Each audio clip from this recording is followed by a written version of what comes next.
Hi, everybody. Happy Monday.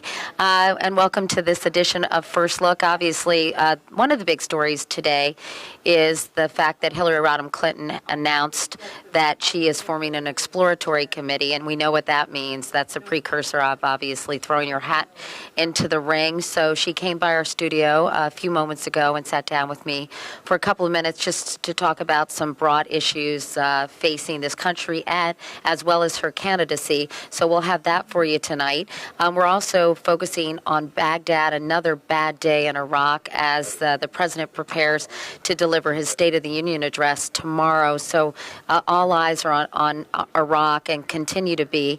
And then Byron Pitts is working on a really nice story about this is the first time two African-American coaches will be facing off at the Super Bowl. I don't know if you watched that game last night, but it was pretty darn exciting, wasn't it? And I thought that the Colts really pulled it out at the last minute. I like both teams, want to be diplomatic here, but it's sort of nice to see the Colts have a shot at their Super Bowl ring, because they're known for choking in the playoffs, as far as I know. That's what I gleaned from our expert commentary last night. I'm not a real football fan or aficionado, but anyway, so here's Byron to tell us a little bit more about his story tonight. Working on a story for tonight's CBS TV News with Katie Couric about a historic moment in the NFL.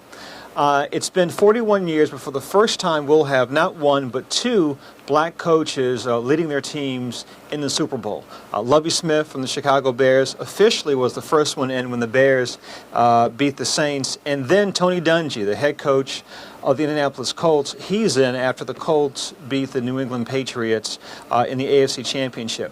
This is more than a sports story. It's a story about history, a milestone, I think, for our country.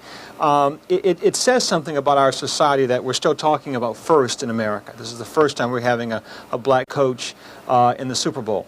We'll look at that. We're talking to Doug Williams, the NFL quarterback, the first black quarterback to lead his team to the Super Bowl, the Washington Redskins, back in the 80s. His perspective on what this means, not just for the NFL today, what it means for the future of black coaches in the NFL. There's a small number now, a small number in Division I college football programs. So Doug Williams will talk about its impact there, but also what this may mean for the future of the NFL, and what this may also say to young black kids around the country and what their opportunities might be in the future. So that story tonight on the CBS TV News with Katie Couric, and let me answer the phone.